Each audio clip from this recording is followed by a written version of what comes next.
Film शुरू होती है और हम एक 27 साल के अरबपति लड़के को देखते हैं। इस लड़के का नाम क्रिस है और उसने अपने दम पर ये सारी कामयाबी हासिल की है। दूसरी तरफ हम एना को देखते हैं जो 21 साल की है और वॉशिंगटन स्टेट यूनिवर्सिटी में पढ़ाई कर रही है। वो अपनी रूममेट कीट के साथ रहती है। आज कीट को क्रिस का इंटरव्यू लेना है, लेकिन उसकी तबीयत कुछ खराब है। इस वजह से वो एना से कहती है कि क्या वो क्रिस का इंटरव्यू लेने जा सकती है। काफी मनाने के बाद एना वहां जाने के लिए तैयार हो जाती है। जब एना क्रिस के ऑफिस पहुंचती है तो वो ऑफिस काफी शानदार और खूबसूरत होता है और एना ये सब देखकर थोड़ा घबरा जाती है क्योंकि वो बहुत ही सिंपल और स्वीट सी लड़की है। आखिरकार क्रिस और एना का इंटरव्यू शुरू होता है।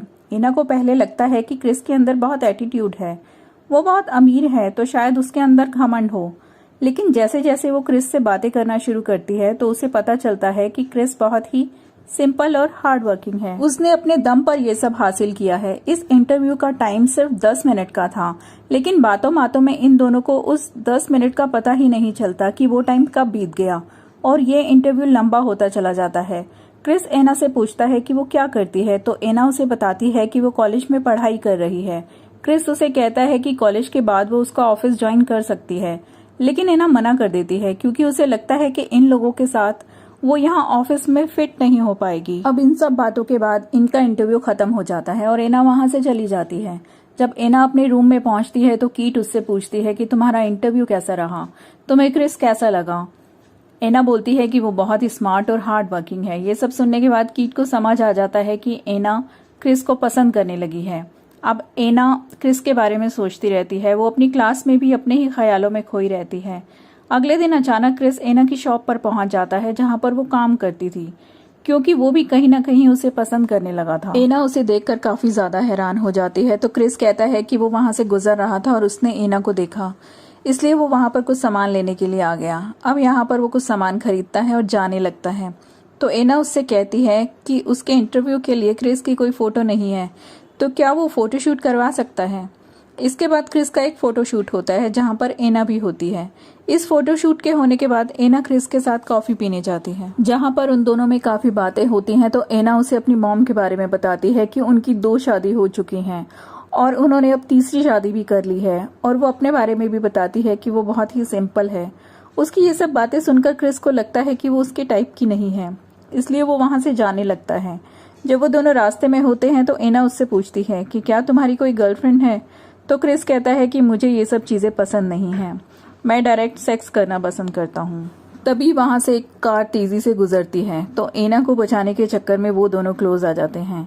तो हमें दिखाई देता है कि क्रिस को एना कहीं ना कहीं पसंद है, लेकिन उसे लगता था कि एना बहुत ही ज्यादा इनोसेंट है, इसलिए वो उसके लिए सही लड़की नहीं है। वो उसे कहता है कि तुम मेरे लिए नहीं हो, तुम्हें कोई और डिजर्व करता है, और वहां से चला जाता है।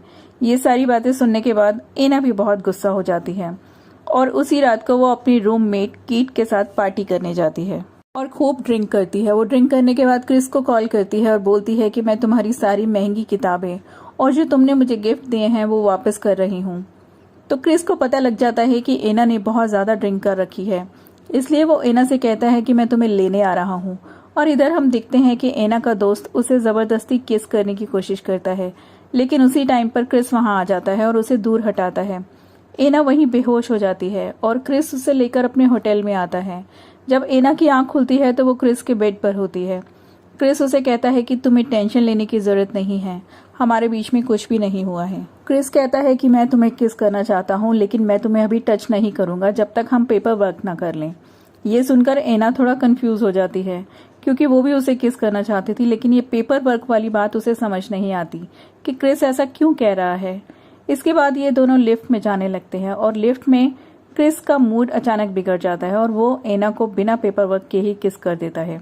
ये एक बहुत ही रोमांटिक सीन होता है। इसके बाद क्रिस एना के रूम में जाता है जहां पर वो देखता है कि कीट किसी के साथ इंटीमेट हो रही थी। अब अगले दिन एना अपनी शॉप पर होती है जहां पर क्रिस का ड्राइवर उसे लेने आता है और फिर क्रिस का ड्राइवर उसे लेकर उसके टेरेस पर जाता है जहां पर क्रिस एना को अपने चॉपर से पूरे शहर का टूर करवाने वाला था। एना ये सब देखकर बहुत खुश होती है। दोनों पूरा शहर घूमते हैं और एंजॉय करते हैं। यहाँ पर रोमांटिक सॉन्ग चल रहा होता है, love me like you do. इसके बाद क्रिस एना को अपने घर ले जाता है जो कि उसके ऑफिस की तरह ही शानदार और बहुत ही खूबसूरत होता है। यहाँ पर क्रिस एना को अपने एक प्ले रूम के बारे में बताता है। तो एना को लगता है कि उस रूम में प्ले स्टेशन जैसी चीजें होंगी, लेकिन जब वो उस रूम में जाती है तो वहां पर काफी अजीब सी चीजें होती हैं जिससे किसी इंसान को सिड्यूस कर सकते हैं, यानी सेक्सुअल प्लेजर की सारी चीजें होती हैं। ये सब देखने के बाद एना सोच में पड़ जाती है। एना क्रिस से पूछती है कि तुमने ये सब यहाँ पर क्यों रखा है। तो क्रिस उसे कहता है कि तुम्हें खुद को मेरे सामने सरेंडर करना होगा। मैं तुमसे सेक्सुअल प्लेजर लेना चाहता हूँ, ये सारी चीजें करना चाहता हूँ। वो एना से कहता है कि मैं जो भी कहूँ वो तुम्हें करना होगा। अगर तुमने उस काम को सही से किया तो तुम्हें इनाम मिलेगा, और अगर तुमने उस काम को नहीं किया तो तुम्हें सजा मिलेगी। एना उससे कहती है ये सब चीजें तुम मुझ पर इस्तेमाल करोगे। तो वो बोलता है हाँ। इसके बाद वो एना को अपना रूम दिखाता है और कहता है कि तुम अलग कमरे में सोओगी और मैं अलग कमरे में। दरअसल क्रिस ये नहीं चाहता था कि कोई भी उसके साथ सोए या फिर उसको छुए। इसका क्या कारण है यहाँ पर किसी को भी इसका पता नहीं होता। ये सब देखकर एना काफी परेशान हो जाती है। क्रिस एना को लेकर नीचे आता है जहाँ पर उनकी काफी बातें होती हैं। फिर एना उससे पूछती है कि तुम किस पेपर वर्क की बात कर रहे थे। क्रिस कहता है कि मैं जो भी काम करता हूँ या जिसके भी साथ सेक्स करता हूँ उसके लिए मैं एक कॉन्ट्रैक्ट बनवाता हूँ, तो तुम्हें भी ऐसे ही कॉन्ट्रैक्ट पर साइन करना होगा और इसके बाद ही मैं तुम्हें टच करूंगा। लेकिन ये दोनों बिना कॉन्ट्रैक्ट पर साइन किए हुए इंटीमेट होना स्टार्ट कर देते हैं क्योंकि ये लोग एक दूसरे को बहुत पसंद करते हैं। क्रिस जब सुबह सोकर उठता है तो एना किचन में डांस कर रही होती है। वो उसे देखकर काफी हंसता है। इसके बाद यहाँ पर क्रिस की मॉम भी आ जाती है जिसका नाम ग्रेस होता है। वो एना को देखकर काफी खुश होती है और उसको डिनर पर इनवाइट करती है और वहां से चली जाती हैं। इसके बाद एना क्रिस से पूछती है कि यहाँ पर कितनी लड़कियां आ चुकी हैं। क्रिस उसे बताता है कि लगभग 15 से ज्यादा लड़कियां मैं यहाँ पर ला चुका हूँ। ये सब सुनकर एना कहती है कि ये तो काफी ज्यादा है। क्रिस उससे कहता है कि ये सुनने के बाद अगर तुम्हें जाना है तो तुम भी यहाँ से जा सकती हो, मैं तुम्हें फोर्स नहीं करूंगा। लेकिन वो उसे मना कर देती है क्योंकि वो उसे लाइक करती थी। और यहाँ पर हम देखते हैं कि क्रिस ज्यादा से ज्यादा सेक्सुअल प्लेजर पर यकीन करता है और उसे यही सब करना पसंद होता है। उसका मानना था कि वो जिससे भी प्यार करेगा ड्यूरिंग सेक्स उसे अपनी स्लेव बनाकर रखेगा। वो एना के साथ भी यही करना चाहता था। जब एना वहां से जाने लगती है तो नीचे बहुत सारी गाड़ियां खड़ी होती हैं। वो क्रिस से पूछती है कि इनमें से तुम्हारी कार कौन सी है। तो वो कहता है कि सारी कार मेरी ही हैं। फिर वो उसे घर छोड़ देता है और उसे वो कॉन्ट्रैक्ट पेपर भी देता है जिस पर एना को साइन करने हैं। घर आकर जब एना उसे पढ़ती है तो उसमें लिखा होता है कि वो एक दूसरे को सर या मैम कहकर बुलाएंगे। वो ज्यादा ड्रिंक नहीं करेंगे।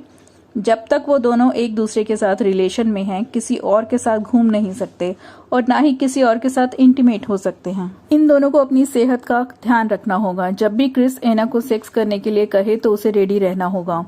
और भी बहुत सारी ऐसी ही फालतू बातें लिखी होती है जिनका कोई भी मतलब नहीं होता।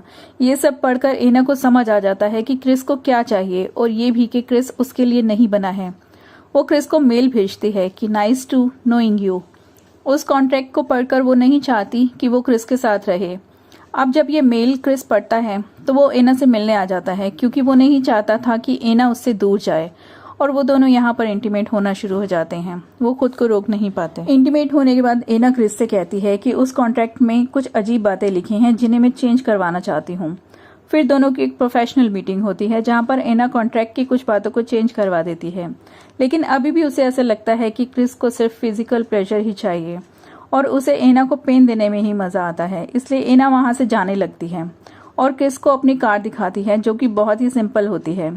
एना उस कार को दिखाते हुए कहती है कि देखो, इसकी तरह मेरी लाइफ भी बहुत ही सिंपल है और मेरा प्यार तुम्हारे लिए बहुत प्योर है और मैं तुमसे सच्चा प्यार करती हूँ। ये सब बोलकर वो वहां से चली जाती है और हमें वॉशिंगटन यूनिवर्सिटी का सीन दिखाई देता है जहाँ पर एना पढ़ाई करती है और आज उसका कॉलेज खत्म हो गया है और वो ग्रेजुएट हो गई है। इस कॉलेज में क्रिस को एज अ चीफ गेस्ट बुलाया जाता है। बाद में वहाँ पार्टी होती है। वहाँ पर एना और क्रिस की काफी बातें होती हैं और फिर क्रिस एना को अपने घर ले जाता है। वहाँ पर वो दोनों फिर से इंटीमेट होना चालू हो जाते हैं और फिर क्रिस एना को उसी प्ले रूम में ले जाता है जहाँ पर वो सारी फिजिकल प्लेजर वाली चीजें रखी होती हैं।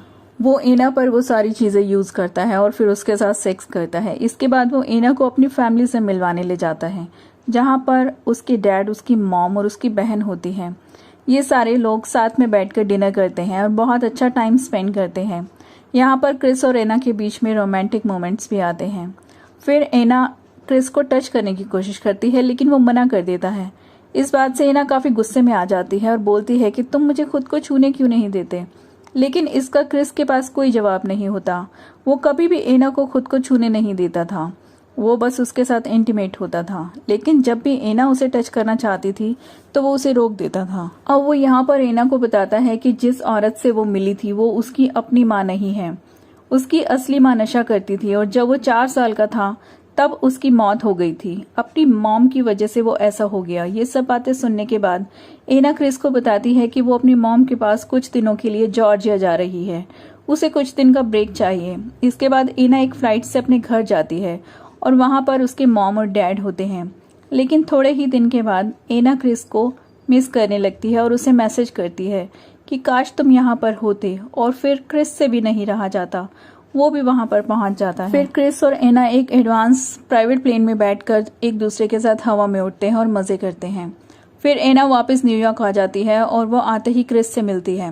वो उसे काफी परेशान दिखता है। वो उसे कहता है कि सब कुछ ठीक है, उसे कुछ नहीं हुआ है। एना उससे कहती है कि मैं जा रही हूँ, तो क्रिस उसे जाने से मना करता है और दोनों उस प्ले रूम में दोबारा जाते हैं, जहाँ पर क्रिस एना के साथ फिर से इंटीमेट होना शुरू हो जाता है और फिर से उसे पेन देने लगता है।